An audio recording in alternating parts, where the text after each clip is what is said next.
All right, that was really good jams. Thank you, Nandi, and thank you, team from the Youth Dome and everyone else. Welcome to the Sense Making webinar on fund domiciliation in Africa. We're so thrilled to have you. We have been preparing this conversation for you, and we're so excited to have you here. I'd like to welcome everybody who's joining us today, whether you're from Dakar to Nairobi, from Cape Town, whether you're joining from Egypt, wherever you're joining from. We're so happy to have you, and thank you for making the time. We are expecting approximately 50 people, 50, to be part of this closed webinar. So we are going to give them, I would say, another 2 minutes to join in. In the meantime, while they are joining in, I will introduce myself. I am Anela Simon, and I am in South Africa.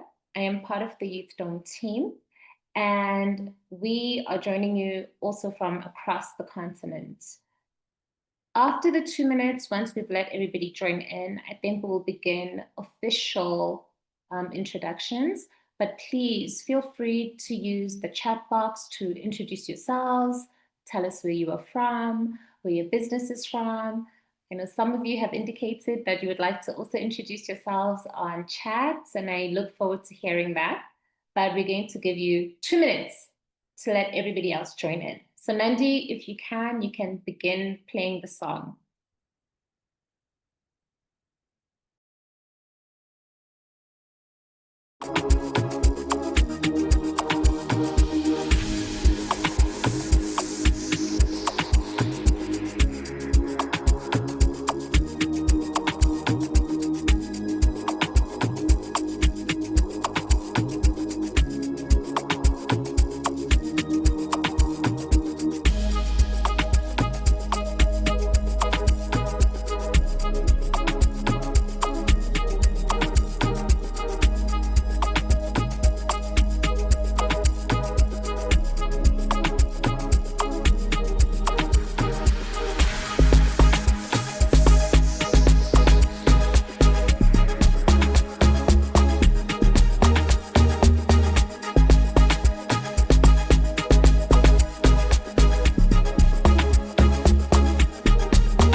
Exactly 5 minutes of waiting. Andy, we are at 40 people now, so we're only missing 10, which is not too bad. I think we can begin the webinar. Thank you. I've got nods from some of the panelists. Welcome everybody to this webinar on youth sense making on fund domiciliation in Africa. And if you joined the pre-webinar last week, you will know that this is webinar number 2. And this time it's exclusive and we're getting into the nitty-gritties of the actual report. Once again, my name is Anela Simon. I am part of the Youth Dome, which is dedicated to making sure that you, young entrepreneurs in Africa, are always on beat and kept up to date with what we are doing with finance, trade, and all things business. Now, I'm going to give everybody a chance, not everybody, but most of you a chance to introduce yourselves. But I definitely cannot stop introductions without introducing our partners, who are the people who wrote the report, commissioned the report, made sure that you guys are here to talk about the report. And I'm talking about Momentous Global, Stafford Law, Samawati Capital, Meta, and of course, the MasterCard Foundation. Over the course of this 1 hour or so, we will get to meet some of these people, whether it will be on video, whether they'll be presenting to you. They will also be interacting with you guys in the chat box, so please feel free. Now, we did say that this webinar is about unpacking the study, the MasterCard Foundation Commission study on fund domiciliation in Africa. What is fund domiciliation? What does fund domiciliation mean? Why is it such a long word? And how is it going to impact my business and me accessing money for my business and getting rich and getting to the bag, as you guys say? Remember that this is a meeting that is for you. It's not for us. We have convened this meeting to hear from you. So please feel free to speak up, use the chat box if you're feeling shy. And if you want to be heard, you may absolutely raise your hand as well. Part of the meeting is not just the young entrepreneurs and the partners which I've mentioned. We've also got some phenomenal observers who are stakeholders that are also interested in the topic or who are of interest to the topic. We have the Horn of Africa Youth Network, which is an East African youth-led organization. We're so happy to have you. We also have the Youth Hub, which amplifies young entrepreneurs' voices for youth inclusion. We're so happy to have you guys. Youth Connect Africa also has an observer that is here. And I'm sure you've heard of Youth Connect Africa, or perhaps you've even attended one of their summits. And they're operating across 37 countries, and your country might be one of them. So if you ever wanted to join, you can just Google Youth Connect Africa to know more about them. And then we also have the Nasser Youth Movement, which is from Egypt, joining us on the call. We've got some fantastic business development organizations that are always helping young entrepreneurs like yourselves to kind of strive better, do better, and also be connected to information. And we're so happy that they're here as well. We've got the Pan-African Chamber of Commerce, which represents all the chambers of commerce in your country. I guarantee you, all of your countries have a chamber of commerce. So we've got their representative organization called PAXI. They're here to observe. We've got Agence de Promotion et Développement de l'Artisanat, which is APDA from Senegal, representing phenomenal creatives and entrepreneurs across Senegal and West Africa. So they are also here. Startup Bootcamp. If you're a startup, Startup Bootcamp is here. This is one of Africa's largest accelerators. So Gugu, who's one of our startup founders, is really excited. They're also here, and primarily to hear from you guys and to engage with you guys. One of my favorite think tanks on the continent is ACIDS. They're based in Ghana. This is the African Center for Economic Transformation in Africa. They're also here to observe. And if you're a Francophone, Fédération Pan-Africaine des Entrepreneurs Francophones is also here, which is a Pan-African federation that represents Francophone entrepreneurs all across the French-speaking countries on the continent. They are also here to hear from you guys. And of course, us, the Youth Dome and the partners that I mentioned before. Now, remember, don't be shy. I know it's a lot of organizations, it's a lot of new people, it's a lot of strangers, but we are actually here to listen to you. You are handpicked to be in this webinar, so we are here for you. So without further ado, we're going to get into the webinar. Also, if you are Francophone in the or West, French, they go by the gentleman. I will remind you to please mute yourself when you're not speaking, and moderators, please make sure that you mute all non-speaking participants. If you're Francophone and if sometimes you don't understand, please, you're welcome to ask your question in French in the chat box, and one of our colleagues will make sure that they translate it for you. So now that we're here, we're getting into the actual agenda of today's meeting, why we are here, and who is going to present what to all of us. So without further ado, I'd like to invite from the MasterCard Foundation, Ms. Mirabel Moreau, to please give us the welcome remarks. Mirabel, if you're ready, please go ahead. Thank you, Anneli. Greetings to everyone from Accra. My country, Ghana, for a lot of people represents hope for our continent, but today it actually represents a lot of humidity as well. It's super hot here. And it's really awesome to have so many of you to join the conversation today. Thank you so much for making the time. Really, the complexity of the problems we're trying to solve for our young people on the continent means that we have to always look at different solutions. We test them, we try them, we evolve, and sometimes then we absolutely pivot.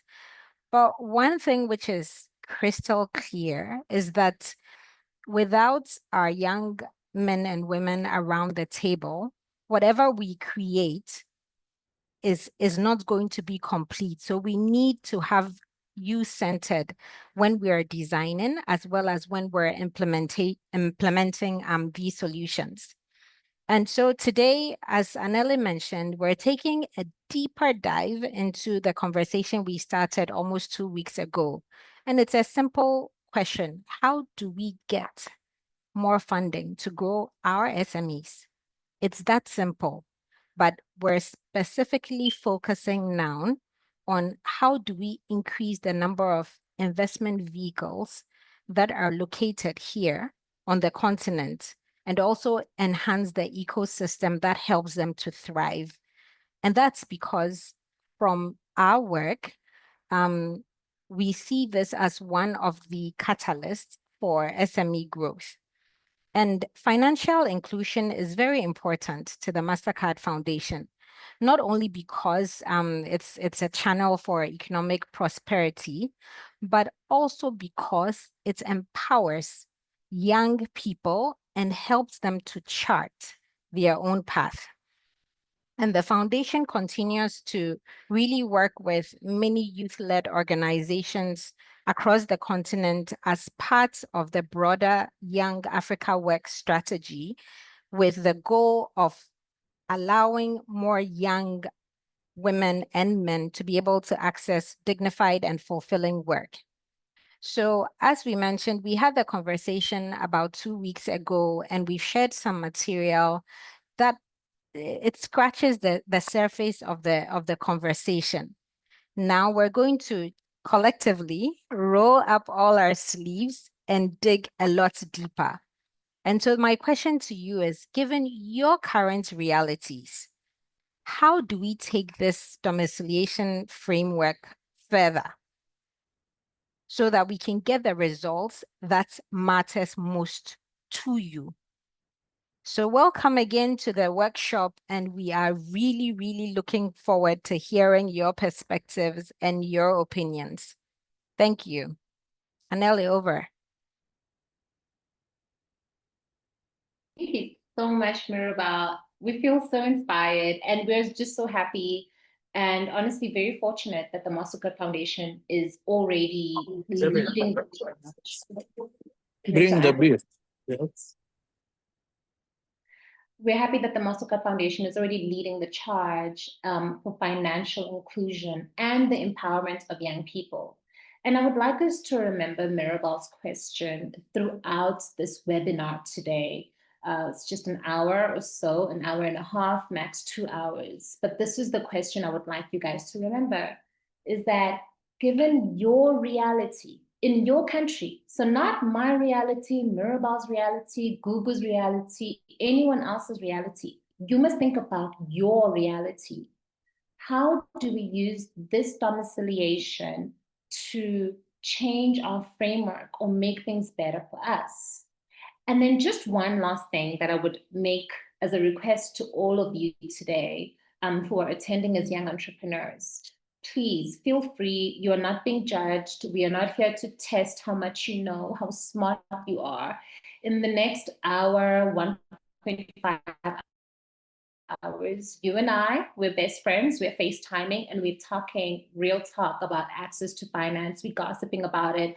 What are the things that are keeping you? And what are the things that the experts are going to tell you that are going to help you to maneuver? And what can you already do in your country to introduce the topic to other young entrepreneurs? And how can you advocate for it? So if you have a question, si vous avez des questions, mais vous parlez pas anglais or you don't know what it is. Next up, we are going to hear from another young entrepreneur just like yourself, and her name is Amina. Amina is a young entrepreneur that has some ideas about domiciliation. So of course, I'm going to give over to my colleague to please.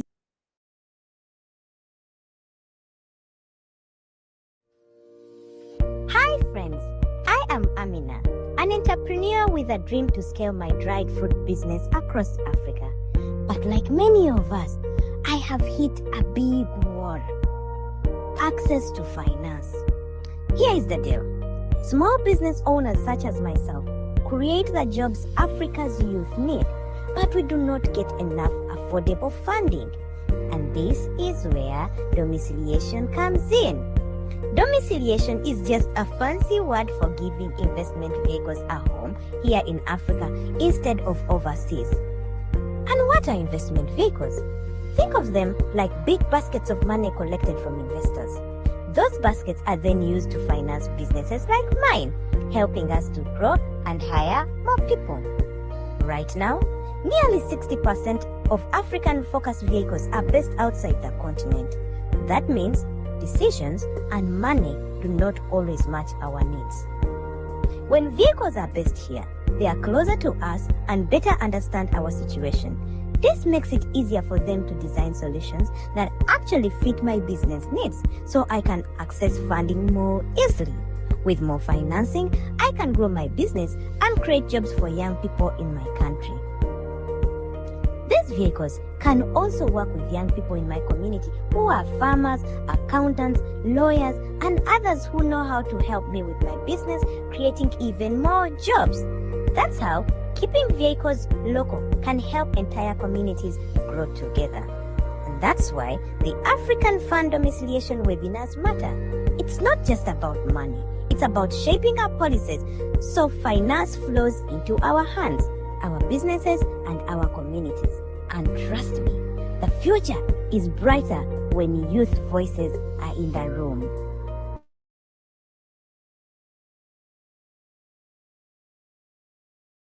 Fantastic. That was Amina. And she says the future is brighter when African youth voices are in the room, which is exactly why we have gathered you guys here today.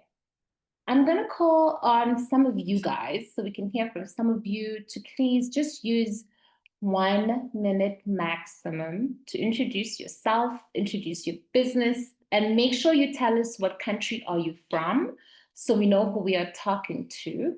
I'm going to immediately cut you off, bestie, if you take more than a minute because we've got a webinar ahead of us. So make sure you're only using 1 minute.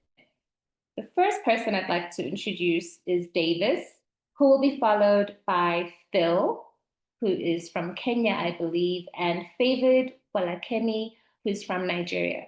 So Davis, you're up first. Please unmute yourself.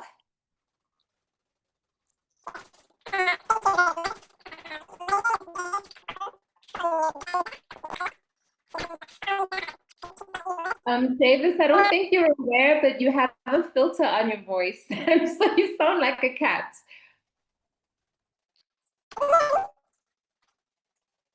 You have a filter on your voice. I'm going to give you a minute to sort out your sound because you kind of sound like a cat. In the meantime, I'm going to introduce David Folakemi while Davis fixes his filter. Folakemi, please come through.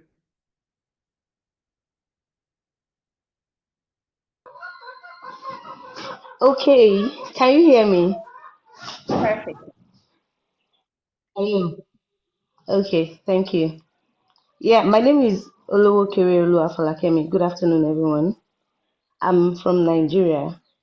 I'm an entrepreneur and a disability inclusion facilitator. I run a catfish business. I process and sell smoked proteins like catfish, snails, goat meat, crayfish, and the likes. I export also. Yeah. And I'm also, like I said, I'm also passionate about empowering people with disabilities to become self-reliant through entrepreneurship and inclusion. Thank you. Thank you, Falakemi. That sounds like a delicious business with a very, very inclusive and very purposeful view. Thank you so much for introducing yourself. Next up, I'm going to call my other bestie, who is I Beth. forgot to mention that I'm a person with disability also. Okay, perfect. Thank you so much. I'm going to call up Beza. Beza, please introduce yourself. Beza is from Ethiopia. Over to you, Beza. Thank you. My name is Beza. I'm the founder of the Singularity. What we do here is we provide a sales recruitment, training, and placement of young people. We provide sales outsource. We have trained more than 15,000 youth in Ethiopia in sales, and we place more than 4,000 of them in different companies, and we have more than 8,000 gig workers all over Ethiopia. Thank you. That is fantastic. We love a young queen who's making sure that she's spreading awareness and making sure that Africans are connected to opportunities. Thank you, Beza, for introducing us to your business. Remember, if I don't call you up, I might call you up later. I can pick on any one of you guys, but you also have the chat box. So make sure you use the chat box, introduce yourself. There could be business funders, there could be investors, there could be people who are interested in your business, or people who want to know what it is you do and invite you to more webinars like this. Next up, I'm going to call Phil. Phil, please unmute yourself. Good afternoon. It is a very good afternoon from Kenya. My name is Philemon Onyango.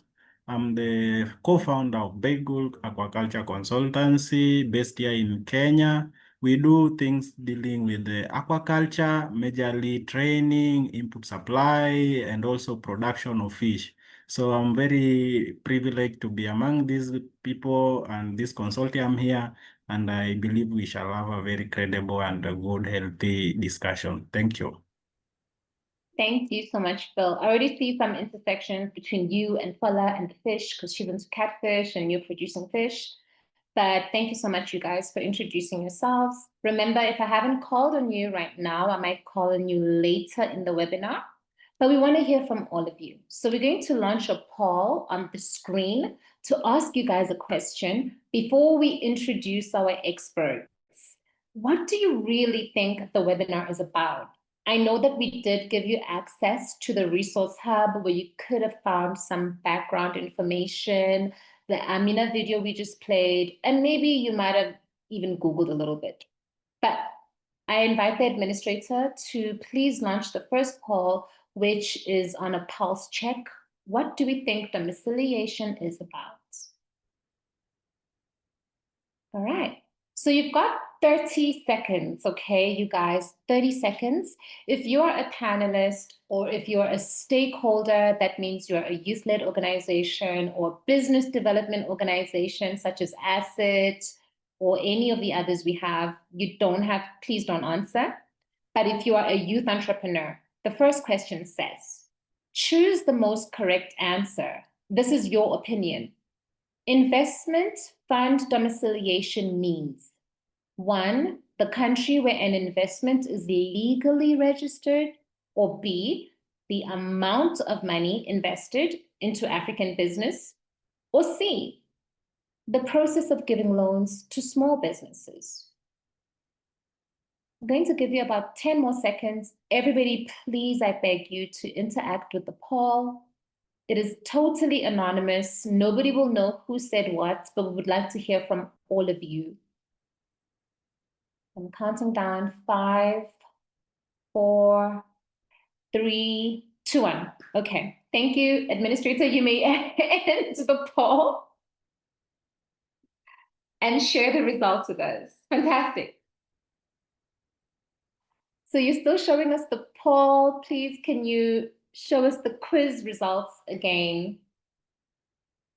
I'm not able to see them on the screen.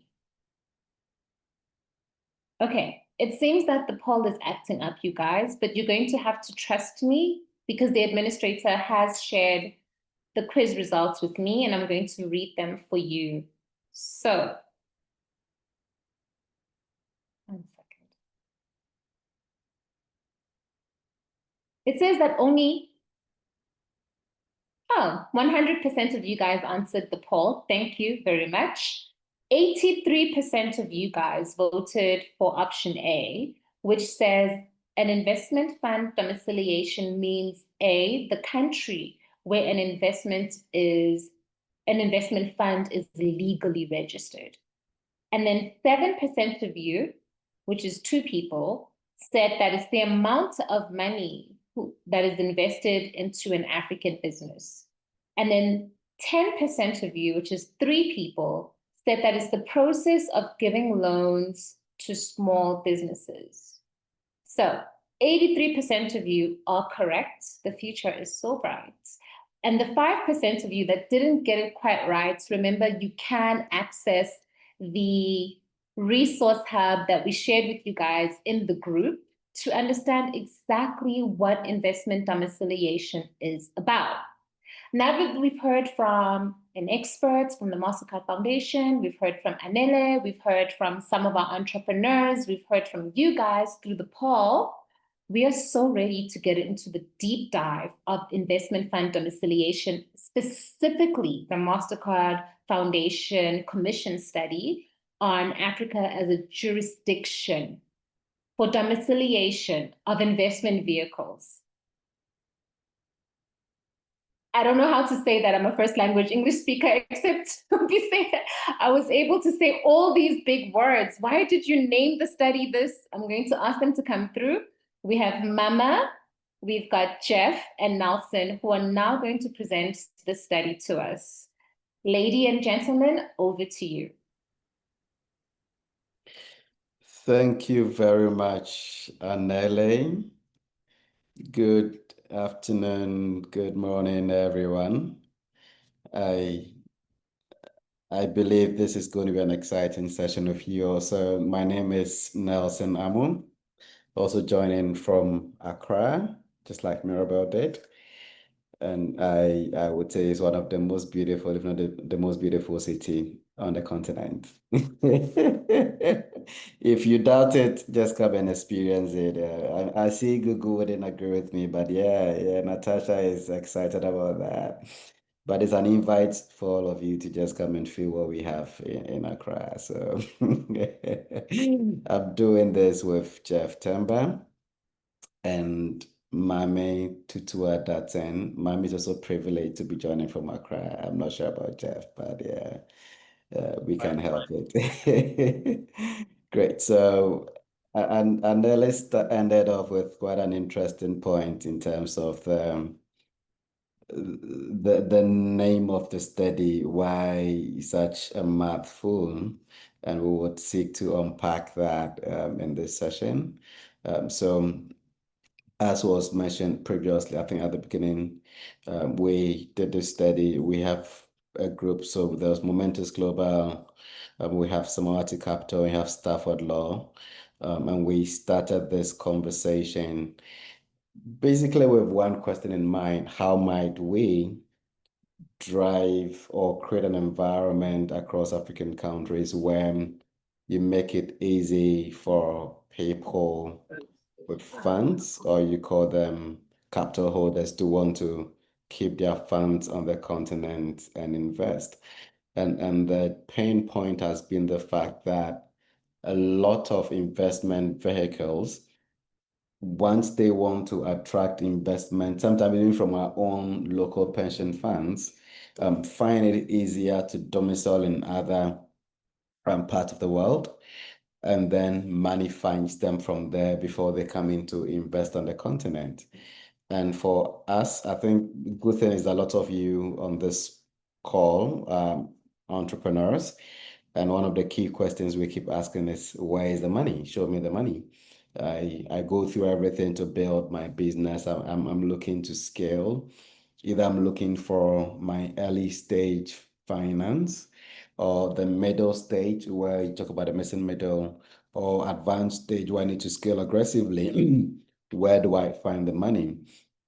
And the conversation is situated in the fact that when you are able to show enough capital on the continent, ultimately you might be able to have these funds to invest in all of us. So this conversation is very important for all of us on this call, whether we are entrepreneurs or we also in the policy space. We seek to work together, and at the end of the day, we'll be asking ourselves, how could we work together to deepen the conversation, but most importantly, have an impact where investment vehicles over time would be setting up a lot more on the continent, attracting enough money and investing here.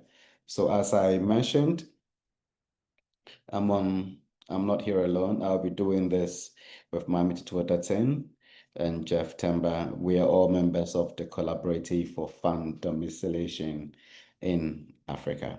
Yeah, so why do we need to spend time? And we through this initiative, especially at a steady stage, had a deep dive into a number of about 13 different African countries all around. I mean, traveling around, meeting various stakeholders, in-person meetings, virtual meetings, tons of documents review.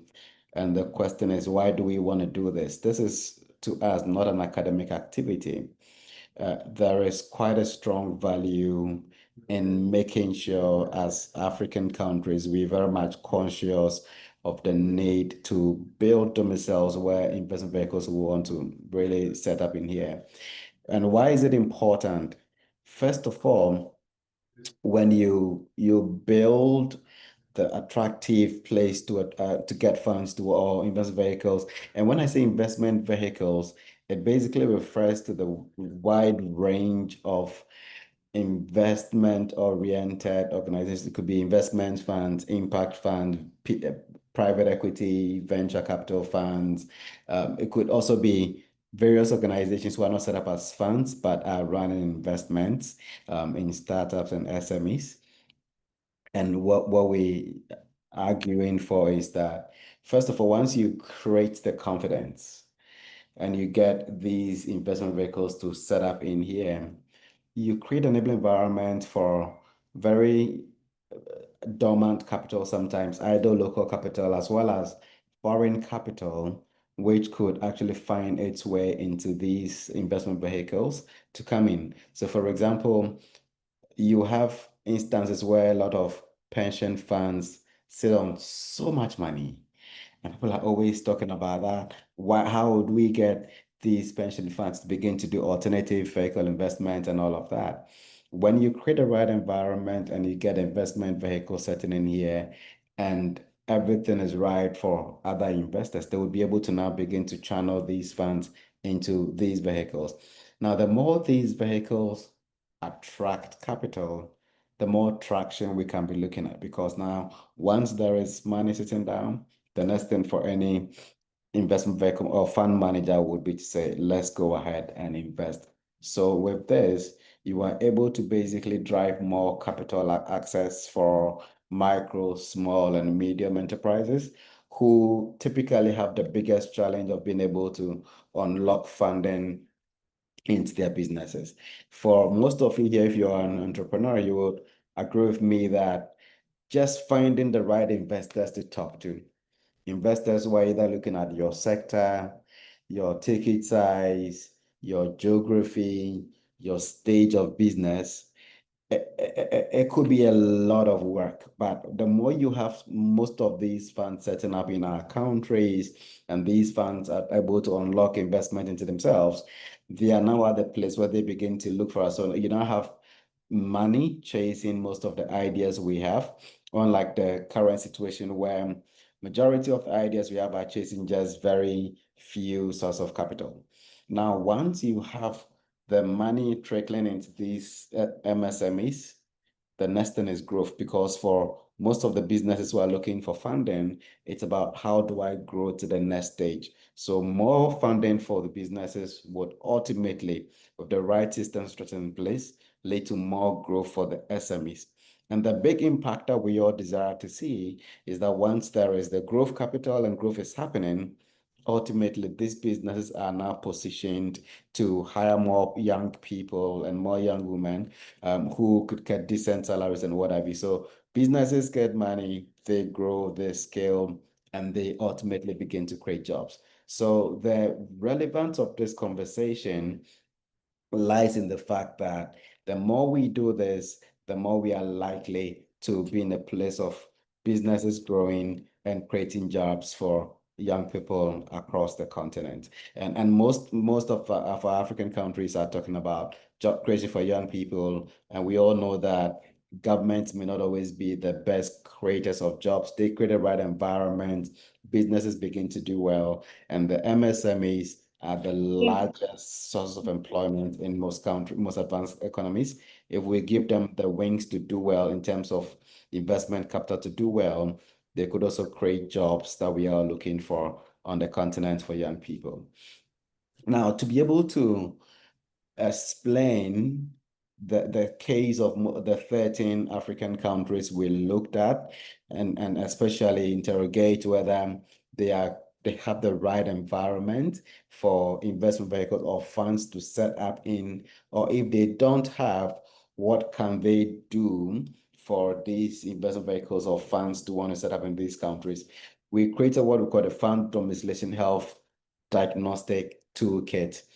Don't worry about the long name. It's basically a toolkit that is like you go to the hospital and they use a thermometer to check your temperature to say, is it 36 or 38? You have a set of questions, and in these questions, we are basically interrogating what is required for these funds to want to set up in this country, what is required for investors to want to invest in these funds if they're in these countries. And we basically had a 4 broad framework where we looked at things. From one was the regulatory environment and oversight enforcement. 2 was the judiciary framework. 3 was operational efficiency, and 4 was enabling environment. And by the way, as I go ahead, if you have any question, please do type it in the chat. You don't need to wait for us to end. We would have a time of conversations. But in the meantime, if any question comes up to mind, don't want to forget, you can type it in the chat room. And Mame and Jeff, who are also co-panelists with me, would be able to answer them immediately before we even do the open mic time. So just to keep it in mind. Yeah, so like I mentioned, we had these frameworks to analyze each of these 13 jurisdictions that we looked at. And if you take the regulatory environment, oversight and enforcement, basically looking at things like what kind of fund structures does the country permit?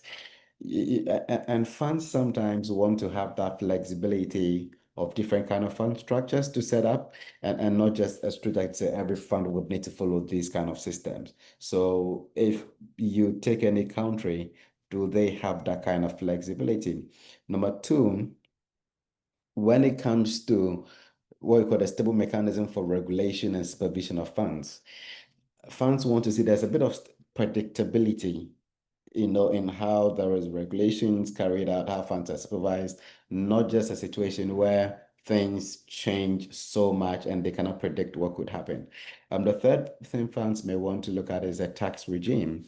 A country may say that for us, we don't have capital gains tax because we want to make sure these funds are doing well. Other countries may have high capital gains tax. And all of these things are things that investment managers could be looking at in making a decision. Another point is if I'm raising money from the international market, let's say I'm raising money in hard currency like dollar or euro, and I'm investing in a local market, maybe I'm in Nigeria or I'm in Kenya, so Kenyan shilling, or I'm investing in Ghana, so it's Ghana cedi. When I recover my investments, is there the ease of being able to transferring or converting the Kenyan shilling or the Nigerian naira or the Ghana cedi back into the hard currency and maybe transferring back to my investors or my various fund sources. These are things that funds are quite interested in, because if the money gets stuck in the country and they can't move it out, they can pay back their investors and they would also be in challenge. So that is on the regulatory framework. Then we have the judicial framework, where we asking if I have a legal issue in the country, maybe I invest in a startup, there's a legal issue or there's a challenge, what kind of robust legal environment do you have, and how fair is the process in resolving disputes? Again, do I have the competent legal professionals who understand the investment landscape to be able to speak to my issues?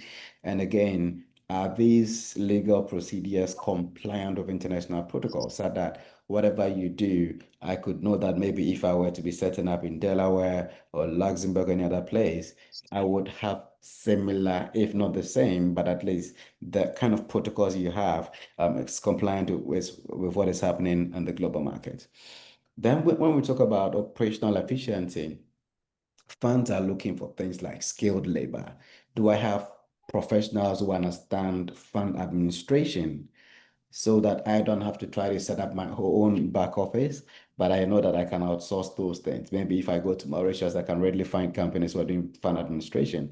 But if you're inviting me to set up maybe in Ghana or in Nigeria or in Uganda or in Kenya or Rwanda, do you have professional service providers who can take off that burden from me?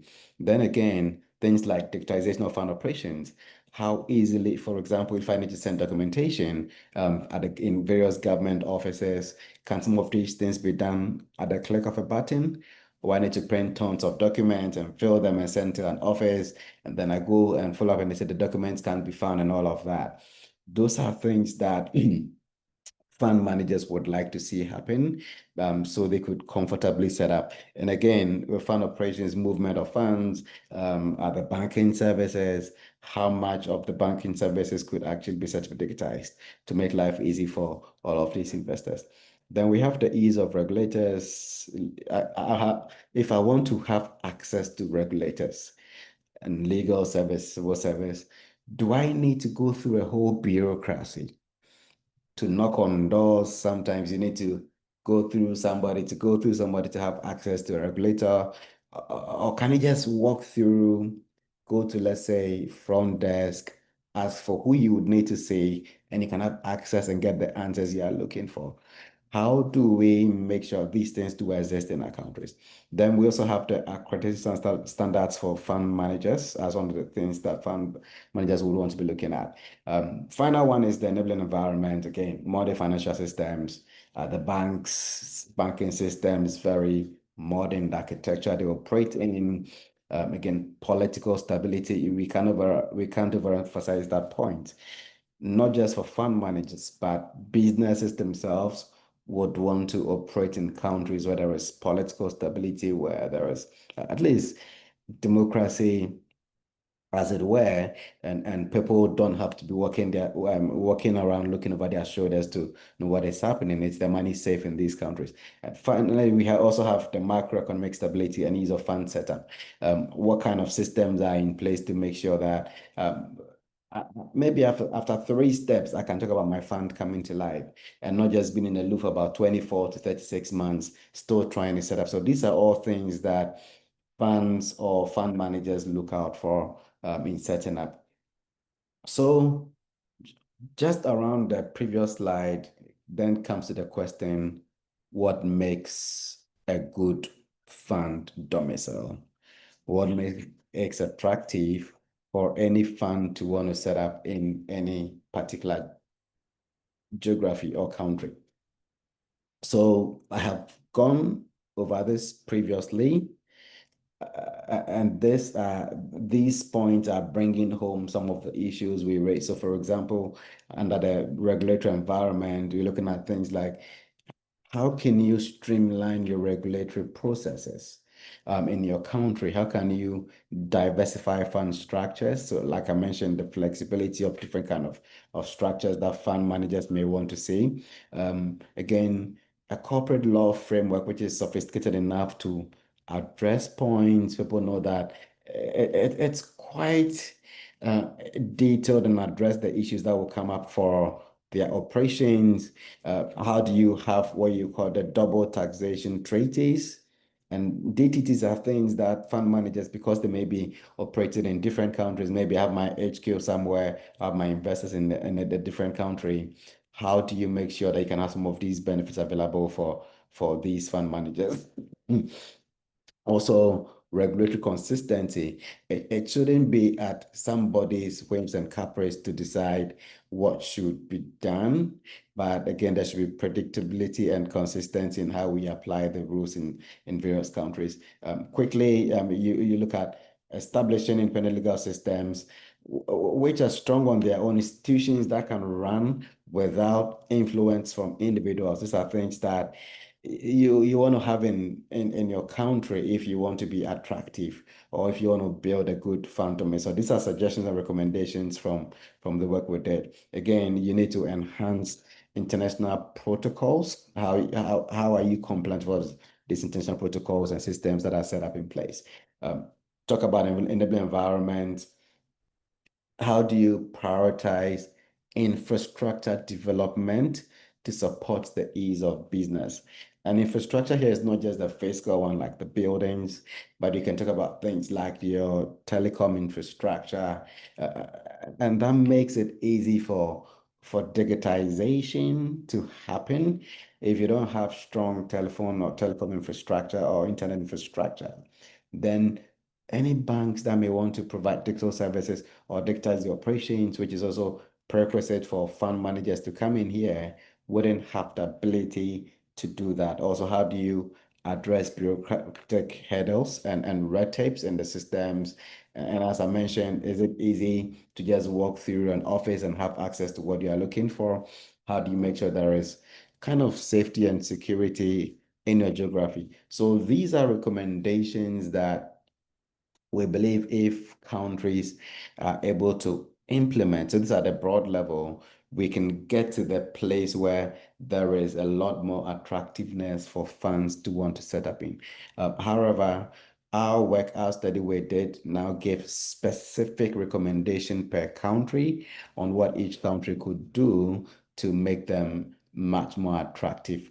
At this stage, what I'll be doing would be to take a pause and invite you all into the conversation. And the question is, can you try to situate your country in the context of this slide, what makes a good domicile?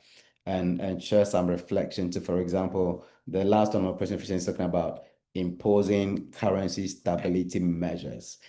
If the currency is not stable and funds want to do local currency investment, somebody would need to take that risk of FX losses. Would it be the fund? Would they have to do hedging? And what is the cost of hedging? So these are things that most of us relate to on a daily basis. So I would want to pause here and invite you all into the conversation. Let's share what you think. How does your country situate in this conversation of what makes a good domicile? Do you think your country is working towards some of these things, or you have some adverse feelings on them? Let's share. And again, this is a very safe space for a conversation. So please feel free. You can turn on your video, unmute your mic, and share. I may not see you if your hand is up because my screen is taking over my slides, but if you can, just unmute and let's hear what's happening in your country around what makes a good domicile. Over to you guys. So everybody, this is a chance for us to kind of, with all the big words Nelson has just taught us, the question is, what do you think makes a good domicile? Or is your country a good domicile? When we're talking about the judicial framework, do you guys think that you have fair court systems in your country? The enabling environment, like stable currencies, is that what makes a good domicile? And do you have that in your country? What about the operational efficiency? Yeah. You know, like in terms of currency and regulations as well. Has your country made sure that it's easy for me to register a fund there? So this is our chance to now finally hear from you guys. So please, you can raise your hand and unmute yourself and you can answer. There are no wrong answers, guys. We just want to know, how are you experiencing things in your country? And if you are a foreign investor or an investor, how would you rate your own country? Over to you.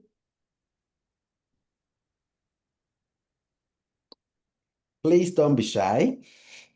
Yes, please don't be shy. And you can unmute yourself and go ahead. I'll give you a microphone. I don't want to have to pick on you, but I will if that's necessary. I'm really interested to hear from Emily from Ghana. She's with Fair Afrique. It says Emily Fair Afrique. Emily, can you unmute yourself? Do you think that Ghana makes a good domicile for investments?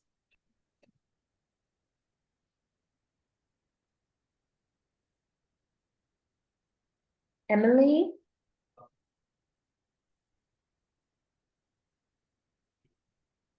Emily, I've given our country a big hype. You can't let me down.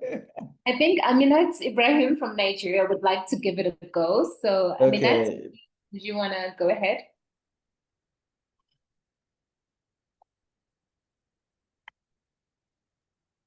Aminat, you can unmute yourself.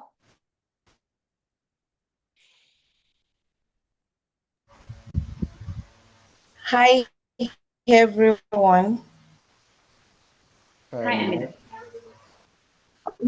Am I okay? Thank you, Mr. Nelson, and thank you, Miss Anele. There is no wrong or right answer. Gives me the courage. Yes. So I would Perfect. like to just say the few that I know. I think Nigeria is working and still working to make a good domicile because of the financial regulations concerning our CBN. That's the Central Bank of Nigeria. And also, like, as at last month, there is a regulation concerning the small businesses to be registered through smoothing. So I think that that will help also. Okay. Thank you very much. Okay, so Nella, I see Emily is here. Emily, let's go. Perfect. And also, please, if you haven't had a chance to talk before, say, I'm Emily, I'm from this country, I make cars, I make rain, whatever it is you do, let us know what you do, and then you can give us your answer. Remember, there are no wrong answers. It's about how you are experiencing the environment. Go ahead, Emily.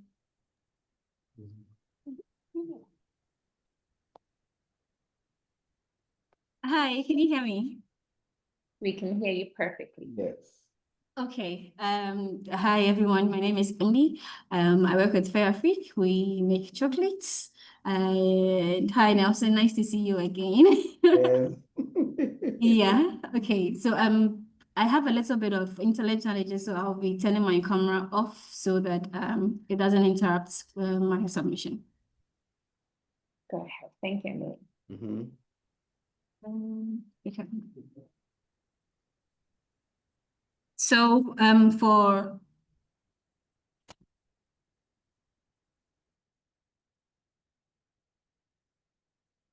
Emily, you muted.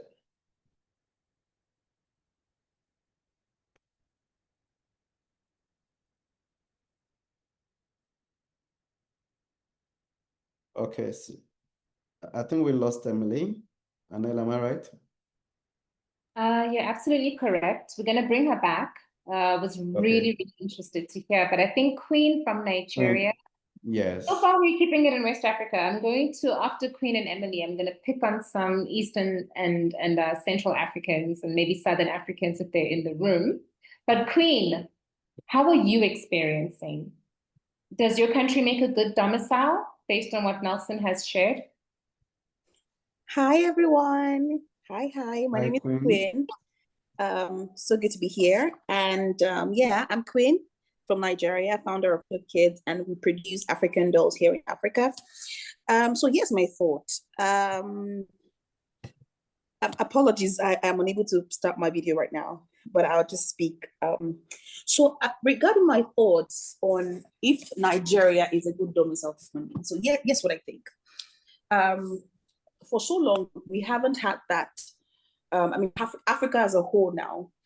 But speaking of Nigeria, we have to really weigh the pros and the cons, the advantages, the disadvantages, if we can, if we cannot. I would say we are a developing country in that regard. Because of several reasons, right? While there are different funding vehicles in Nigeria currently, and I must say that we are actually, we're improving, we're getting better. So that's the more reason why I say we are a developing country as regards funding being domiciled in Africa, in Nigeria. But then again, certain things would definitely stand against me actually saying, okay, Nigeria should be at this time. And that's because of some of the challenges around regulations. Our regulations, our regulatory bodies, our policies are still quite inconsistent. And so these issues, it would overlap. And then issues I don't know around... if I'm the only one who is not hearing Queen. Anneli, can you hear her? Sorry, I can everyone hear me? Yes, we can hear you. I think Nelson, Okay. your internet dropped, but yes, Queen, please, you Okay, doing Queen, fantastic. please. My apologies. Yeah. Sorry, Okay. Nelson. Awesome. And then, so yeah, I was talking about, I lost my train of thought. Regulatory inconsistencies, right? So our regulations, our policies are currently inconsistent, but then they are developing, right? And so that is one challenge that could, stand against Nigeria being a good country to for funding to be domiciled. Now we also have our exchange rate. Our exchange rate is such a task right now. It's fluctuating. It's going up. It's coming down. Currently, it's coming down, but we don't know what's going to happen in another 1 week or two. Is it going to go up? Is it going to go down? So all of those things, right? Those are the challenges. But then on the flip side, we have the domestic market. We have a large market, one of the largest population of entrepreneurs in the world. So yeah, it's fantastic. So that's why I say we're not there yet. I wouldn't say we're a good, domicile country for funding, but then we are developing and moving towards that. So that's Right. That's thank you very much, Queen. Regulatory inconsistency, but I like the fact that I keep saying we are developing. So we say we're not there, but we're making progress towards that. Thank you very much, Queen. I could take just two more. I see Madeline from Kenya and Davis from Uganda. Perfect. Go ahead. Davis or Madeline, let's hear from Davis first, and then we'll bring in Madeline. Thank you very much. Am I now clear? Very clear. Thank you very much. Yes, I think for I'm Davis Kakuru, and I'm a founder at Kachupa eWaste, where we recycle plastic waste and electronic waste. I think on the Ugandan framework for the Uganda being a good domicile, I think we're getting there. We're not yet 100% perfect, but for example, in terms of taxes for the foreign investors and for those companies that want to set up their funds here, we have maybe 10-year tax incentives. So it makes it very easy for them to set up. But I think where we are still trying to lack is the legal framework and the ease of doing registration. The legal framework is still lacking because we have a lot of court cases where people are having those disputes. So the dispute resolution in terms of the financial framework is a bit lacking, in my opinion. But in terms of us having a good domicile for taxes and ease of registration, we're getting there slowly. That is my opinion in terms of Uganda as a domicile for fund investment. Thank you. Thank you, Davis. Thank you So very that much. was Anita. Go ahead, please.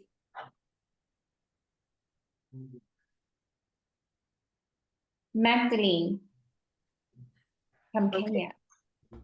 Oh, hi, I'm Magdalene, the founder Mosoro Afia. Okay. We can hear you and we can see you. Fantastic. Great. I'm Magdalene. I'm the founder Mosoro Afia, where we package complex nutrition science into simple everyday foods that are nutritious, are delicious, and very easy to use.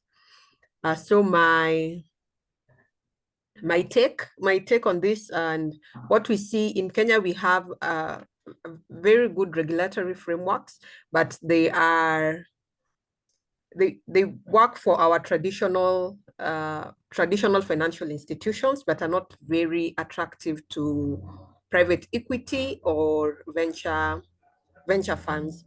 I actually was able to get private equity this year, and our investor is set up in Delaware, which is a classic example that we see here. And now actually I and my peers are looking to also set up a holding company in Delaware so that we can be able to fundraise more. So yes, I like the conversation, and to be able to get to get more investors locally would support us to raise both smaller tickets and bigger tickets. Looking at the judicial framework, it is very slow and also easily corrupt, which I'd say making Kenya not very favorable.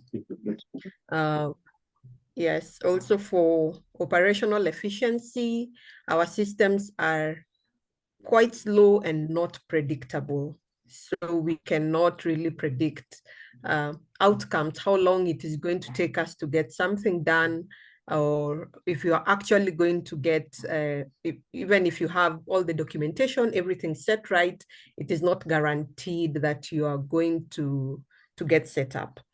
But on the upside, we have a very good enabling environment. We have very good businesses that are investable in Kenya. We have very hardworking people, very hardworking workers within the country. Yes, so the environment is great, in my opinion.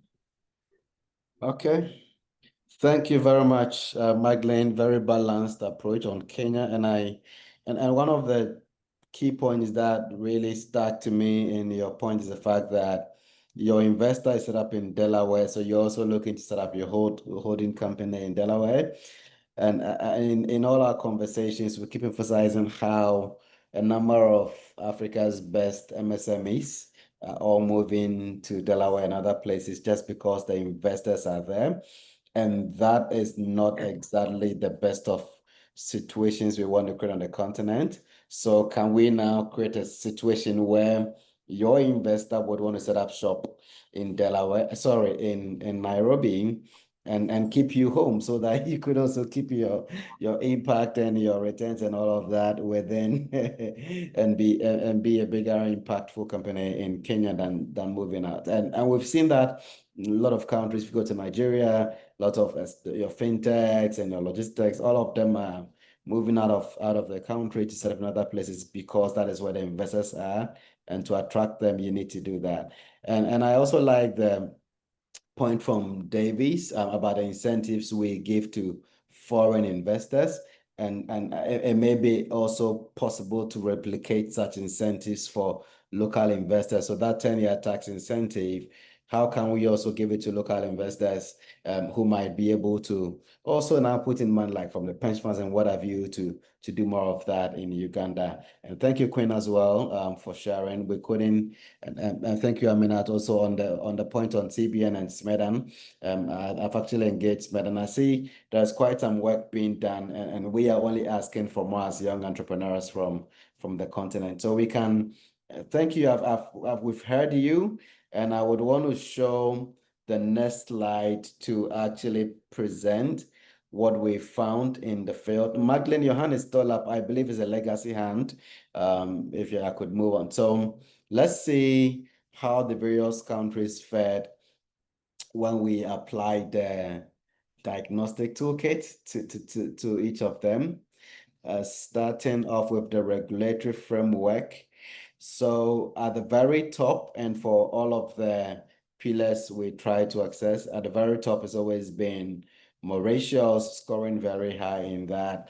Next to them, you see Rwanda, then South Africa, then you see Ghana, Uganda on regulatory framework. So I think, Davis, you mentioned that Uganda was lagging on the legal framework. But on this, you see, yeah, they're scoring a bit above the midpoint. Then we have Morocco and then Nigeria, Cape Verde also coming down here. Then at the base on regulatory framework, although Macklin mentioned they have a good enabling environment, on this score, Kenya is quite below on the regulatory environment. So Kenya, Cote d'Ivoire, Togo, Ethiopia, Senegal scored quite low based on the various questions we asked. Okay, so again, as I go through this, if you have any comments, you could put them in the chat room. And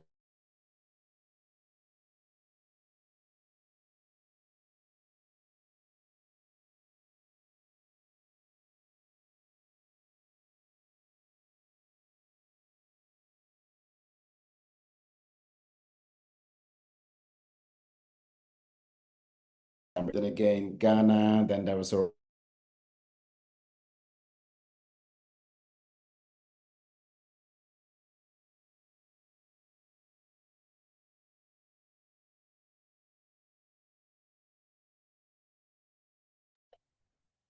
Is this happening on my side or is now still pausing? I was just about to ask you. No, it's not just you. Last now, temporarily. Does anyone from the collaborative want to come in and maybe talk more on the heat map, and then Nelson will join us? Yeah, sure, I can do that. Thank you, Tita. Please go ahead. Yeah. So following up from what Nelson, maybe I can. Oh, Nelson is back. sorry, I don't know. Welcome back, Nelson. You know, I was off because I was talking favorably. Okay, please continue. Sorry, yeah, I think I lost connectivity. Yeah, so Mami, could you help me with the last point you had? Mami, you're muted. Talking to mute. Sorry. I think you were talking about applying the heat map to the countries. I believe it was Uganda. You said they were a little above the, yeah. Okay. Oh, then I think I went off quite earlier. So I was talking about the point Uganda Queen made on the inconsistency in Uganda, and that also I think reflects in the fact that they are just a bit above the midpoint, but it also shows they are developing, as you said. So, but Kenya couldn't score too well on the judicial framework, a bit below the midpoint. So Kenya, Cape Verde, Cote d'Ivoire, Ethiopia, Senegal, those were the low pots were Cote d'Ivoire, Ethiopia, Senegal, and then you have the rest on top. So it shows there's quite some work we need to do around that. And on operational efficiency, again, Mauritius, South Africa. Interestingly, Nigeria really came very well to the top. I think could reflect the work being done now. And then you have Ghana. This time, Rwanda couldn't show much on the operational efficiency, followed by Morocco, and then Cape Verde at midpoint, and below the midpoint you have Kenya, Uganda, Cote d'Ivoire, Ethiopia, Togo. So this shows you where much work would need to be done by each of these countries. And then finally, on the enabling environment, and based on the indexes I walked you through and the various questions we asked on enabling environment, again, Mauritius, Rwanda, South Africa, Morocco coming up a bit. Now we have Kenya and Rwanda moving from below the midpoint, and they came up. So when it comes to the environment, there's quite some interest, very good prospects for Kenya, Uganda. Ghana is currently down at the midpoint. Then Cape Verde, Nigeria not doing so well. And below that, you have Togo, Senegal, Ethiopia, and Cote d'Ivoire. So if you're coming from each of these countries, we've had reflections before you saw this, and now you are seeing this. Let me show a final slide on that. and then maybe we could take one or two reflections quickly, and then we could move on. So on the broad spectrum, if you put all the 4 frameworks we looked at together, so top-notch performance, Mauritius, South Africa doing very well, Rwanda is up and they're very strong. Then there is Morocco, there is Ghana, then followed by Nigeria, and then Uganda quite in the middle. And so the remaining countries, that's Cape Verde, Kenya, La Côte d'Ivoire, Togo, Senegal, and then Ethiopia. This gives a picture of what is happening on the ground, but it doesn't also predict what it should. It shows that we have these challenges, but if we could work on them, we could be moving into the green. So if you see your country coming from the red and peeling down towards it, it is not a sign that things are lost, but it shows that we need to work on these, and as we work on them, we could be moving more towards the green. So I could take just 2 reflections, especially for people who couldn't speak in the previous ones. If you're quite surprised at where your country is, you could share, or if you align as well, or if there's any other thoughts you have. I could maybe go back to the previous slide, then you see everything, and then let's say, or if you also want to type your reflection in the chat room, we could also take that as well and move on. So I would say on the count of 5, if there's nobody, I'll move on 5. No, please don't move. Let's keep Oh. it. I'm also very curious to hear. Okay, Emily's back from Ghana.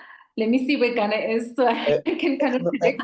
I see Emily's back now. Yes, sorry you lost me earlier. I just had a few challenges. Okay, so I'm a bit not surprised at where Ghana is, like overall. I think the enabling environment is where I'm a bit questioning that, because I believe that Ghana has a more of enabling environment where we have lots of people trying to invest in businesses and grow businesses. I think for regulatory framework, we have more of the regulators kind of like stifling the investors. So there are lots of rooms where they should allow, let's say, local businesses to maybe have some freedom to operate, where you have a lot of regulators coming down hard on you and all that. But I think for enabling environment, we should be higher, and for the regulatory framework, I think we should come a bit lower than where we are, because the environment is really nice and all that, but sometimes regulators can make the work really difficult. So instead of helping you to be able to meet certain kinds of, for instance, if you are in the cocoa industry like we are, and then you want to be able to meet certain kinds of international demands, you need to have certain certifications. And instead of regulators helping you with what you need to do to prepare you for these kind of certifications, they would rather be looking at you as in like you're on your own. You need to go through lots of bureaucracies. You need to struggle to get to that stage. And I think that their work should rather be, hey, how can we help you? How can we make this easier for you? Because we want to see Ghana out there on the international map and all that. So regulatory framework, maybe we should come lower, and then maybe environment, I think maybe we should go up. Yeah, my thoughts. Thank you, Emily. Is there anybody from Rwanda? I think we haven't heard from a Rwandan person. I'm really keen to hear, especially on enabling framework, judicial, or any one of them that you think. So we've heard some Ghanaians, we've heard from Ugandans. Anyone from Rwanda? You can go ahead and unmute yourself, please.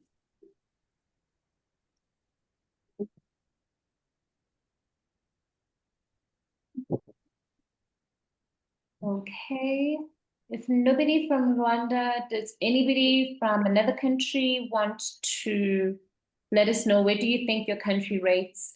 We've seen in the chat, by the way, so Beza from Ethiopia says that her country could do better because they're at the bottom for most of the, the factors that have been discussed and shown on the tool.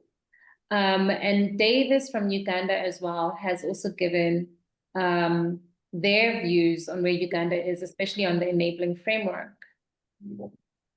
So I guess if nobody wants to come up, if you're shy, Fola says, I think I agree with where Nigeria is currently, so it's showing your actual perspective. I know that it's for you guys, but I think for me as a South African team, on the judiciary framework, I think South Africa hits these quite high from my experience. I would say on the judiciary framework, my experience is that a lot of investors might not like us on the judiciary front, because if you're investing in South Africa, then you have to use the South African courts to settle any disputes. We don't allow any longer that you have to go to arbitration in New York and others. And so others might think, oh, but then will the courts favor South Africans because South Africans, or can they be bribed by governments? And so these are questions that we need to consistently have. So for your countries, please continue to use the chat box. We're going to open up the Q&A very shortly. Yeah. So that you guys can, yeah. So Nelson and team, I will allow you guys to finish up.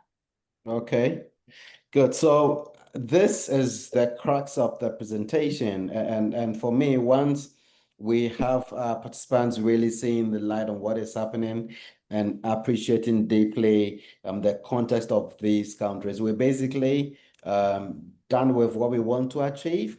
But what we asking really is that there is work we're doing, and the overall strategy for us, we currently working on getting people in terms of policy space players in various countries to understand.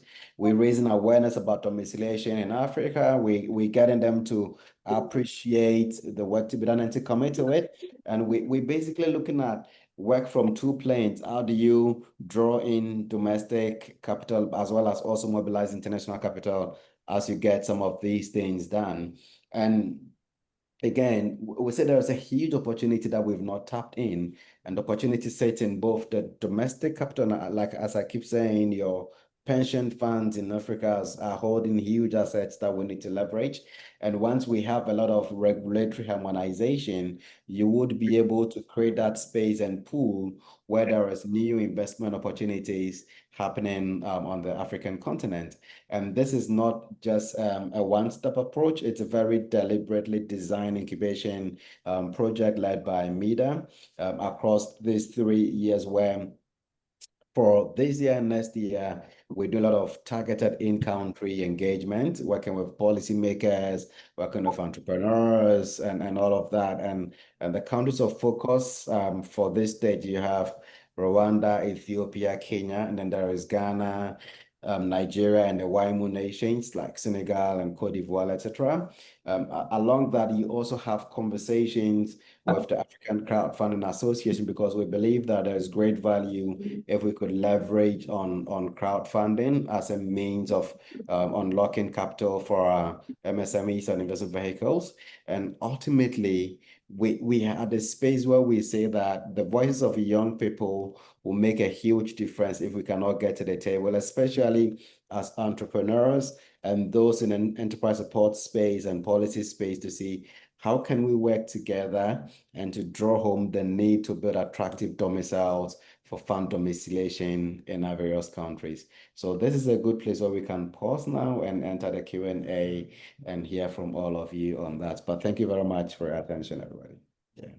It was super interesting. Thank you so much. I think what I found interesting on that heat map, on the tool, on the fund domiciliation health diagnostic tool, again, long, big words, you guys, but is that Mauritius is not a massive African country, right? You've got countries like Ethiopia, Egypt, Nigeria, massive.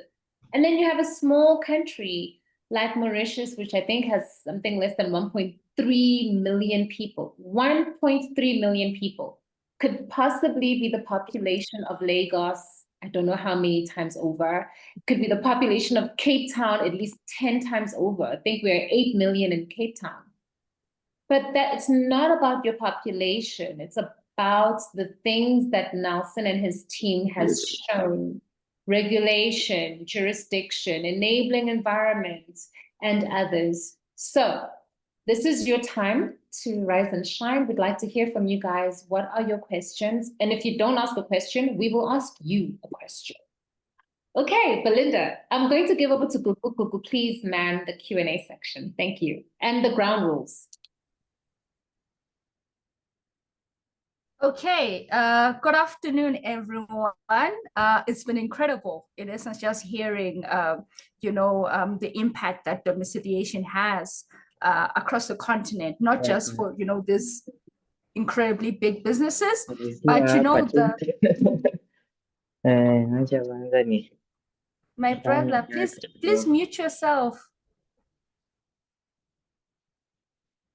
I wish I understood that language. I wanted to add on to that conversation as well. Add on something like he owes me money. Anyway, that's a joke. And as I was saying, that Nelson's presentation, Mama's presentation, Jeff, hearing from Davis, Queen, I mean, this was absolutely incredible. The only thing that I just want to add before we jump into Q&A, guys, is please be careful about trying to domicile in Delaware. It is hellishly expensive, and it is incredibly different from our own domiciliation framework. They have to pay taxes at local level. They have to pay taxes at state level, as well as country level, federal level. Please take it from someone who is currently dealing with a lot of begging people to remove penalties. Please don't do it, or think twice, or at the very least, hit me up on LinkedIn if you want to have a quick conversation about what not to do. Anyway, with that, we can just segue into a quick conversation. There's some people that I know were lurking in the chat, and I'm going to call upon them. Bob from Rwanda, you have, I think, extreme experience in what it's like running businesses across the continent. Just tell us a little bit more about what your thoughts are concerning where Rwanda is on the framework, and what you've seen in terms of running other businesses across other countries on the continent.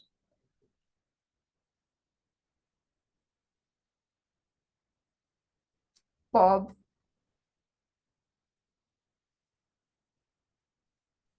Sorry, I was speaking while muted. Yay, Bob. Yeah, welcome. Yes. Thank you. In terms of the framework, I think one of the when it comes to the regulatory environment, I think we have very proactive regulators who are willing to listen and engage and try to find middle ground with practitioners, and this ends up cutting across with the judiciary, with the different other government entities that support with creating a good business environment. So that is why I agreed with most of the things that were on where Rwanda was rated on the chart. But of course, part of why we are not there yet, or why things need to improve, is that I feel as the private sector lags behind government a lot, as opposed to, say, for instance, other markets like Kenya or Ghana or Nigeria that I've had the opportunity to visit or interact with or even operate in, where the private sector is the one that is leading the push, and government is lagging behind. So I'm in the fintech space, and while it is important to have a proactive, good regulation that would foster development of the sector, it is also important to have proactive incumbents. So the banks and the telcos, the people that own the rails. So you can have, as a fintech, you can have a regulator that is proactive. They'll put in place the good laws, and they'll create the environment. But when you're relying, say, on telco wallets or banks, and they are not proactive, they are not willing to innovate or to move forward fast, then it becomes a struggle. And then, of course, eventually, when it comes to being able to either to raise funds or scale, because the investors are not seeing that traction, they are not seeing that level of activity that would attract them, in as much as the operating environment or the regulatory environment is good, the justice sector is good, or the judiciary is good, and pro-business, you will end up struggling again, because the private sector hasn't done enough to build the market. Sorry, Google. I know you're going to jump in, but while Bob is, I would like for everyone who's answering and telling us how they're experiencing it. Mm. If you had to be given an option to domicile only in Africa, Bob, which country would you domicile in if it wasn't Rwanda? What would be your country of choice? Yes. I know, I'm sorry. Put him on the spot. Put him on the spot, I agree. Well, so it would probably be Kenya, Nairobi. Yes. Thank you, Bob. Interesting answer. I love how he wasn't risk averse. He didn't leave his original block. No Southern Africa, no Northern. Okay, so the other if I were to leave the region, then it would be Nigeria. But Nigeria has a lot. Yeah, it has a lot of its. So the advantages with Nigeria is the proactiveness of the private sector. Yeah, the incumbents are ready to move compared to probably anywhere else. Why not Ghana? People are getting hurt now. So now, getting personal. maybe if I can comment about that, I think and there might be a little bit of an element of bias, but I think the Ghanaian regulator is also quite proactive and forward thinking. For instance, this month they started the license passporting between Rwanda and Ghana, which is a good thing for a fintech practitioner. So that shows let me call it a business-minded regulator. They're thinking from a position of supporting business as opposed from a position of mitigating risk, which is, in my opinion, which is what regulators should be. They should be both the police to keep law and order, but also they should be enablers. And you don't see that happening a lot in different African markets. But I still have a little bit of reservations around the incumbents and the business environment in Ghana. So Ghana would be a lot more like Rwanda, where you have a proactive regulator, but the incumbents are still kind of trying to protect their market share. Nigeria, on the other hand, the incumbents want to go, and the regulator is, I would say, a little bit touchy. Like you're not sure what is going to happen with the regulator in Nigeria. But that's, again, my opinion. Nice. Yeah. Nice. So in essence, it means they're not being, I think there's a popular saying these days that if you see a company being run by a chartered accountant, just know there's nothing happening there. My little shake towards the CAs in the room. Anyway, moving on, I'd like to hear from someone who might be a little bit lower on the rung. You know, we're not shading, but we want to hear what's your experience like. You know, we've got some people in the room. We've got Beza. Beza, I'm seeing that you've been quite active in the chat. You seem a little bit despondent, but no, my sister, come up to the stage. Let's hear you out. What are you thinking? Are you only domiciled in Ethiopia? Have you flown your wings? What's the vibe? Yeah, so I'm sad to see Ethiopia at the bottom of anything. So this is one of which I wish, I don't know, we could improve a lot, but the reality is that anyway. So we are a business that started 5 years ago. Now it's 5 and something. So this is what we face in reality. So I'm in a different training space. That's why I didn't share my video, but it's okay. I could do that. If it's okay with you. You can see me now? Hello? One sec. There you are. Nice to see you. Okay. Good to see you guys. Yeah, so one of the things we have seen so far, the regulator, so 5 years, we wanted to get an investment. And the reality is that it's not that we are a small country. We're developed the size of Kenya, but if you see the investment coming to Ethiopia, is very small compared because of these reasons. And as an entrepreneur here, I have seen this. I've personally been challenged that investors come in and say like, okay, we can invest X amount, but the regulatory body would only allow minimum limit for them, and they couldn't do that. So they have to change the structure of the investment. The enabling environment it's fostering right now, along with the push of the startups, and there are improvements. I'm not denying any improvements, But in the investment side alone, there's high regulation here coming from abroad, and that part, I think it's hold back investors coming in at the beginning. And even if they're in, if there is no, the inflation is a bit challenging right now, it's unstable. So for them coming in and getting their dollar back, it will create another challenge.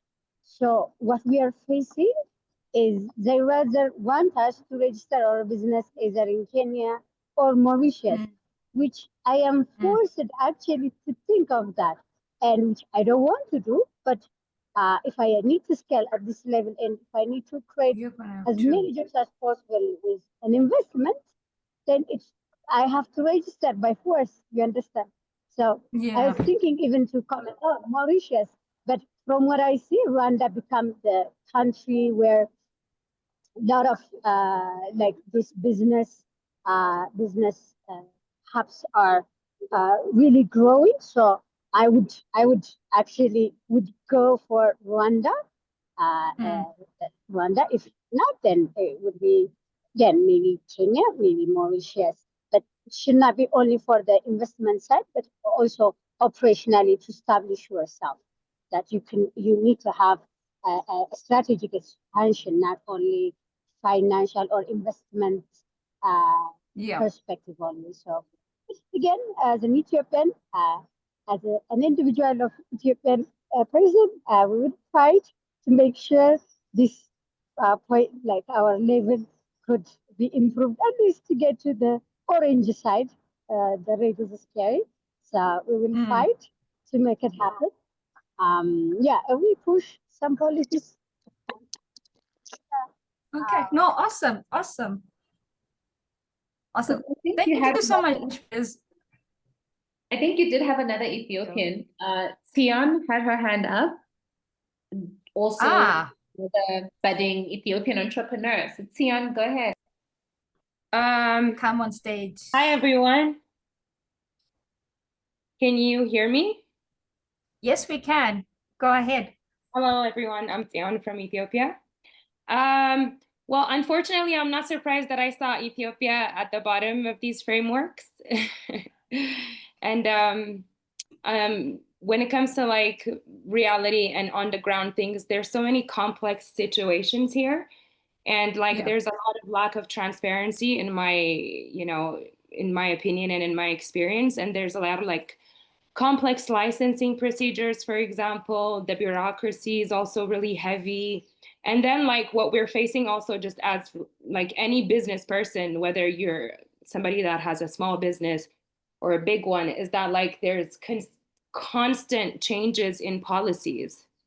So like it doesn't make any investor feel secure, let alone a foreign investor. There's these problems, and then like generally operationally speaking also, like for example, let's consider the customs, and there's a lot of delay in customs. So like import and export processes are generally always compromised. Then there's the public services that are not quite efficient either. So like me, myself, I have a business in Ethiopia, yes, but like I'm exploring much bigger opportunities in Kenya. And I've licensed, I've already started like, selling products there, etc. But I'm looking to like also manufacturing in Kenya because like, I love my country. Obviously, I love my people, and I employ many women here, and I would do a lot of advocacy work for women, etc. But I also want the business to grow and to have less headaches, So like I get you. Yeah, so I want to explore like other better, like less headache having markets. So I saw this, this graph, and I was expecting it, unfortunately. No, I get you. I'm curious, like a moment for like, I don't know, like maybe you guys can also tell me like, how does it work? If there's any countries that have been through this, I feel like we're in a transitional period, right? I don't think it will stay forever, but yeah. So how do we pull through or what is needed? Is my question. Jeff, Yeah. Nelson, Mame. Maybe I can start by trying to answer that question for you, Sion. I mean, I think each country has each country will progress differently in terms of its financial sector development, right? And the fact that we see Ethiopia here at the bottom doesn't mean that, well, first of all, let me correct that it's not really at the bottom. It is that in terms of its maturity for developing a conducive environment for fund domicile. That is where it is yet to grow. So it is not at the bottom. In fact, none of these countries are at the bottom of the other. If you were to put it that way, you have to see it from a point of this conversation is with respect to this areas, whether it's regulated, judiciary, operational, enabling environment. What are some factors? What are these factors? That make it difficult or impede advancement with respect to their capacity to allow for funds to set up and domicile within their jurisdictions. But you will see broadly, if you open this up to the broader financial sector, you will see different countries behaving differently. Kenya, for instance, has a very robust financial sector. Its alternative investments market is a bit struggling because the banking sector has predominantly been the leader. So we don't have a lot. I mean, we are established in PVC compared to other nations, but you will see this diversity. Uganda, comparatively, also just the same. You see a lot of activity in terms of setting up alternative investment vehicles, probably because of the fact that the banking system is still not reaching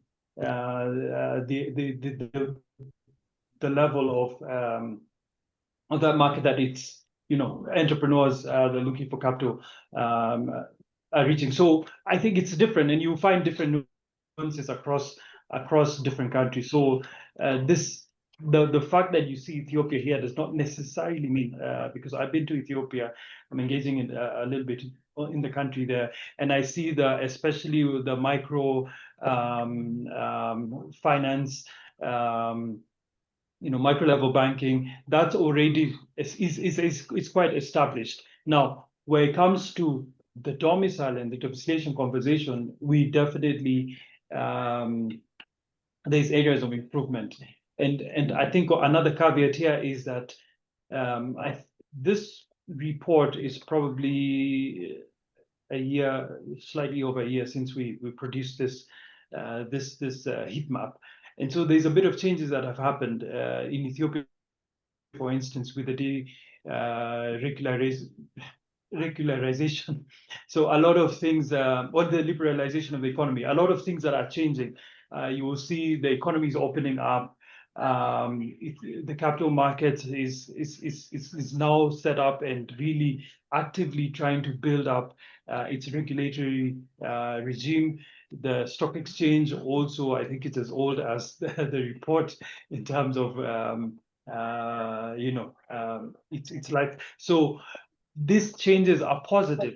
They're really positive for the economy, and they can go a long way in terms of potentially even leapfrogging the economy. The other aspect that you may look at, even for a country like Ethiopia, is the size of pension funds that is sitting within the economy.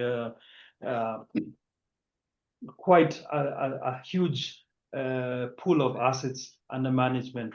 Again, this provide a very strong opportunity for the country, should the right pieces be put together, that can then be tapped into by business entrepreneurs, funds that want to set up, tap into these resources, and therefore scale the business. So I think there's a lot of opportunity across the board. it is not all doom and gloom. Just to answer you, yeah. Well, absolutely. We're in Amazing. a transitional phase. I hear that. We're going to take one for the kids, you know. It's going to be better in a few years. Nice. Thanks for that. Let me call up Belinda to the podium. Go ahead, Belinda. Thank you so much, Gugu. Thank you, Nelson and Nelly and everybody else who has been presenting. My question would be around what the next steps would be. My name is Belinda, first of all, and I am an entrepreneur. My business is Beldeluxe. We make pajamas for women and men. And I also serve on the Youth Advisory Council for the Mastercard Foundation Uganda as the chairperson. So I'm really excited to be part of these conversations and really delve deep into the things that really matter. One of the main conversations we usually have is around access to finance, and then how do you narrow it down to reach young women, which is the new direction that the foundation is now eyeing, focusing on the young women. My question would be around how do we go past the step of understanding what fund domiciliation means to now creating unified solutions as countries present on this virtual call? How do we then go forward to begin, maybe playing a role in ideating around the solutions, and how do we become vocal about those solutions? What are our roles as entrepreneurs, as advisors into creating these solutions so that we have the investors come in and settle in Africa? And then my last one is, whose role is it? Is it the government's role? Is it our role as entrepreneurs? Who's supposed to bring the vehicles here to Africa? Thank you so much. That was a loaded question. It's giving the Spider-Man meme of pointing around. Who wants to pick up that question, guys? I can take that actually.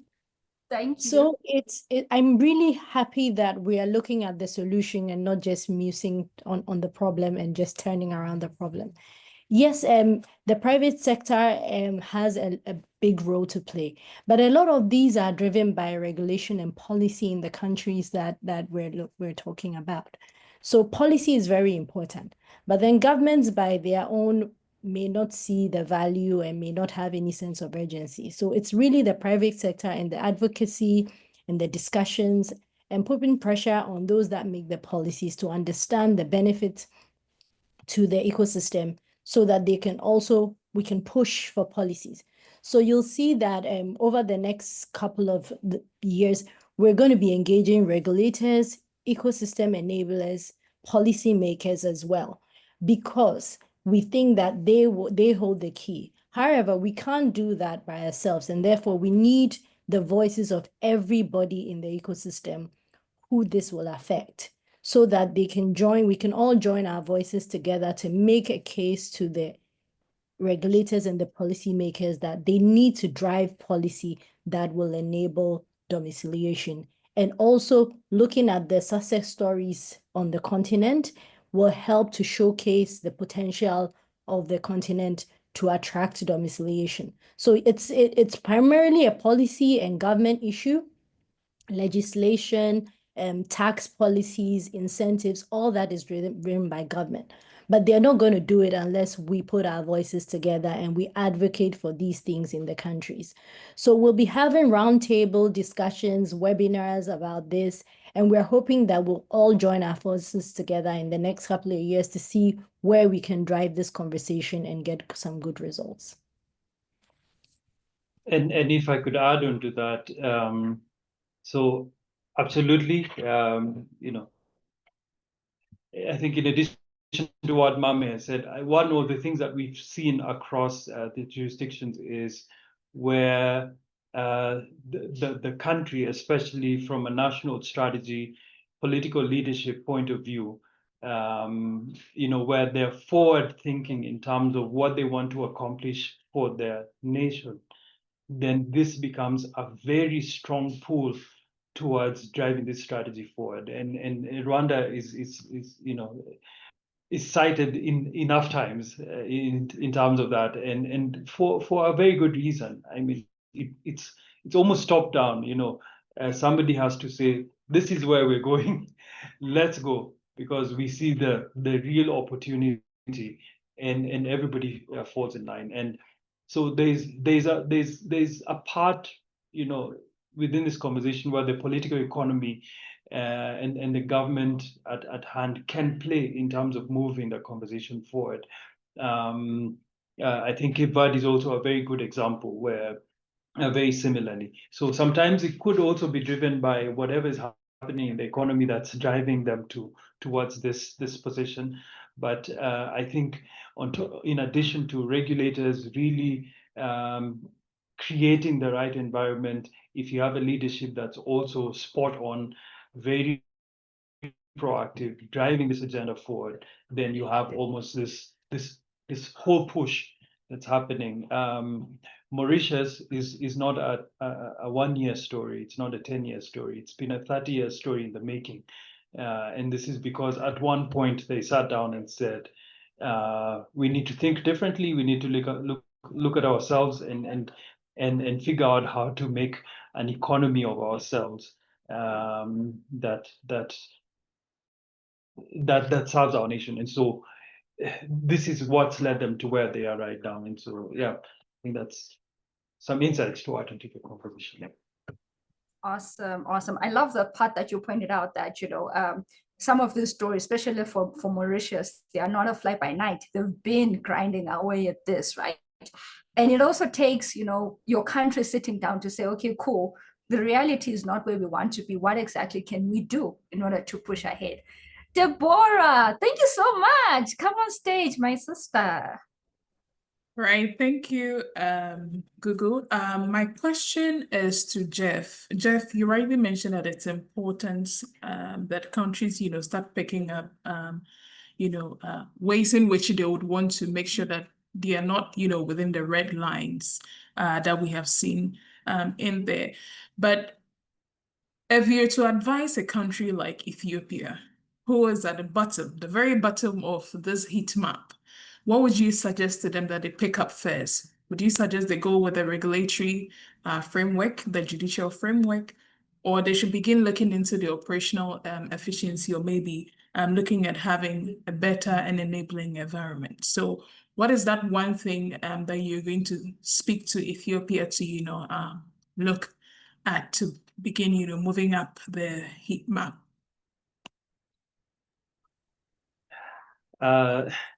Thank you, Deborah, for that question. I think, well, so again, they're not at the bottom, but they're there somewhere.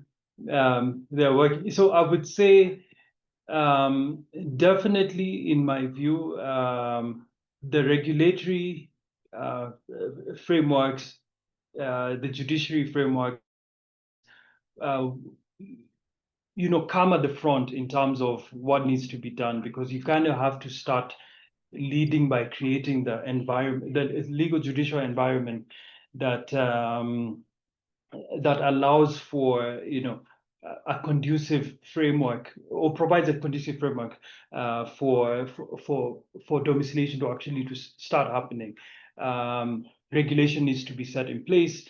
You want a very clear, you know, to all the points I mentioned, Nelson had mentioned, issues around what is permissible in terms of fund structures, what mechanisms for regulation, you know, should we have.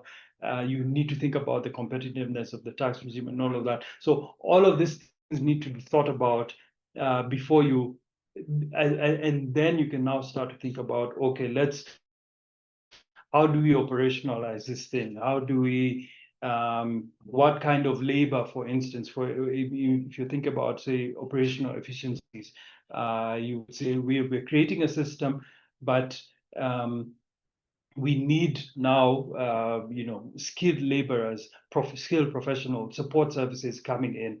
We need to digitize certain services. We need, you know, to build capacity. within our civil service, legal regulators, so that then it eases business. All of those things will come after you've set up the entire framework to sort of drive this thing. But I mean, at the same time, it's part of the process. I would say you have to start somewhere, but it's all encompassing. So you don't want to leave nothing behind or nothing out. So that then you're moving all these pieces together. And what a lot of countries are doing is they're developing a national strategy, or say KFC or Nairobi International Finance Center, as examples. They've built up a strategy that says these are all the moving pieces that we need to work on almost concurrently in order to drive the conversation forward.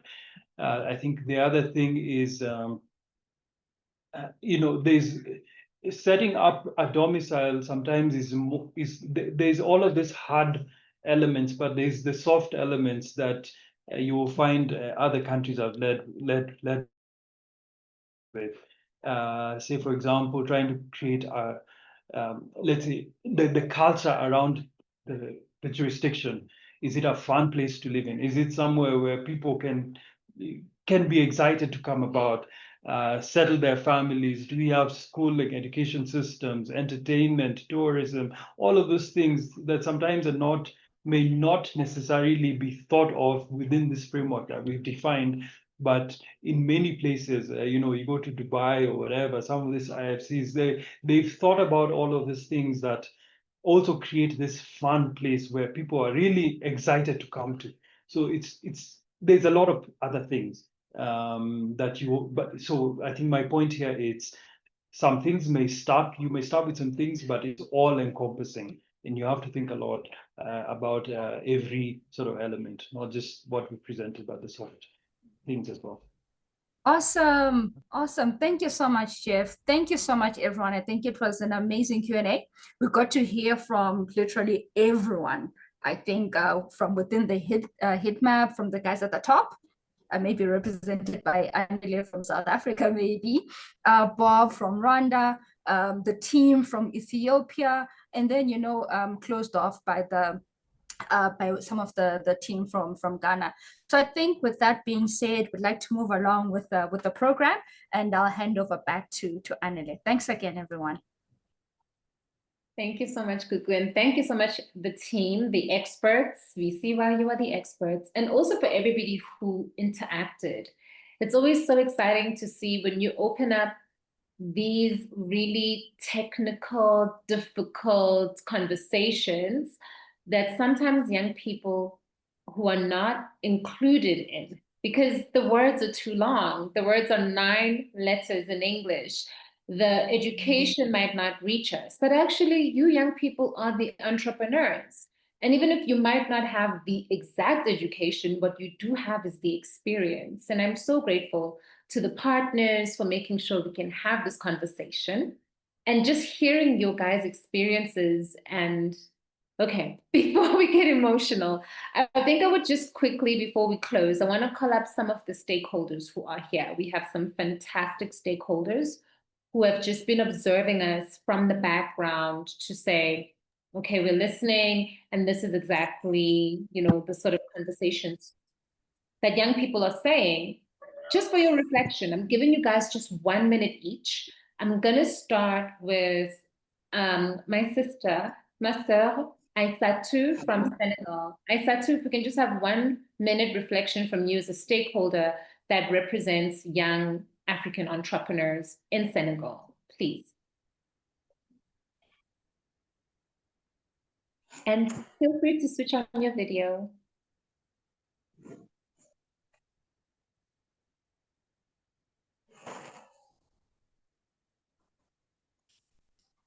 Hey, I think Aisha might be having some technical difficulties. So while she gets ready to join in with her stakeholder reflection, I'm going to bring on my other sister, Debbie. Please, can you let us know at Asset, what is your reflection from what you've heard today? Hi, Anele. Hello, everyone. Thank you once again. Sitting and, taking so much time and listening to what everyone is saying, I think it was just great to have different perspectives, especially from the regional side of things, having participants representing the different countries. I'm very interested in the study. At first, at a first glance, certainly it sounded a bit, too overly technical that any normal person who would pick up, this piece to look at may find a bit of challenges trying to go through it. I would advise that maybe to Nelson and the team that maybe if we can break down the language a bit, maybe for me, I'm fine with it. But at the end of the day, the goal is to make sure that the message gets to, most importantly, young people who represent 60% or more than 60% of the population or the demographic we have on the continent. So it'd be great to have a bit of breakdown. These sessions are really good. It was very exciting. It comes across as a learning series, and I would most definitely be joining in the other ones.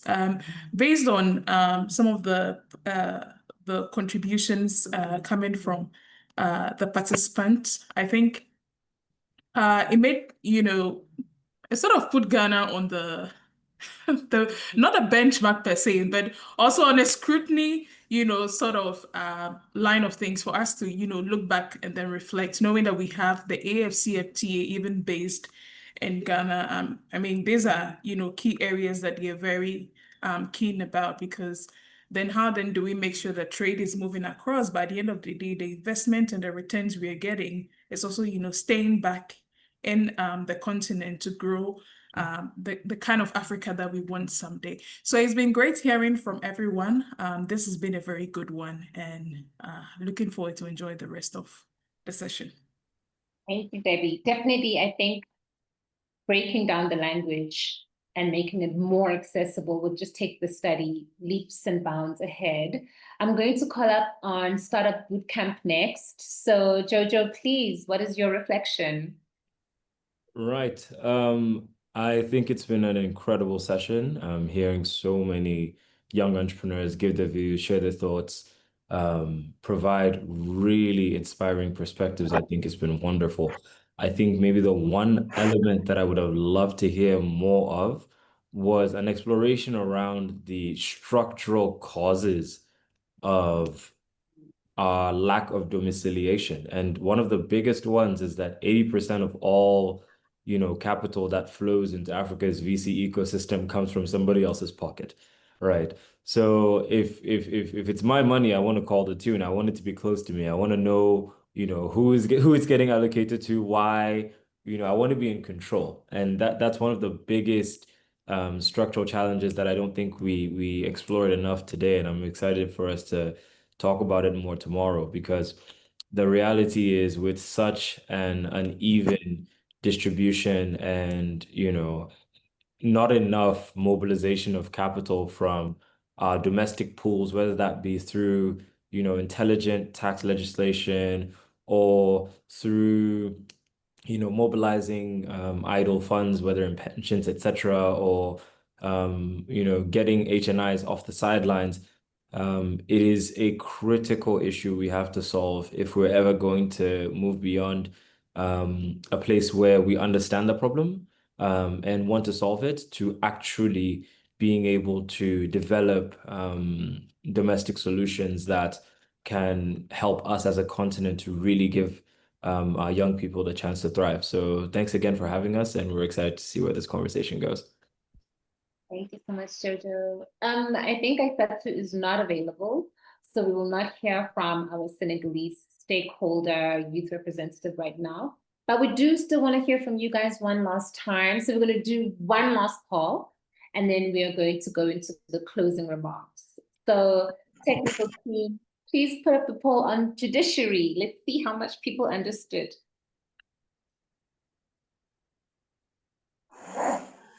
Thank you.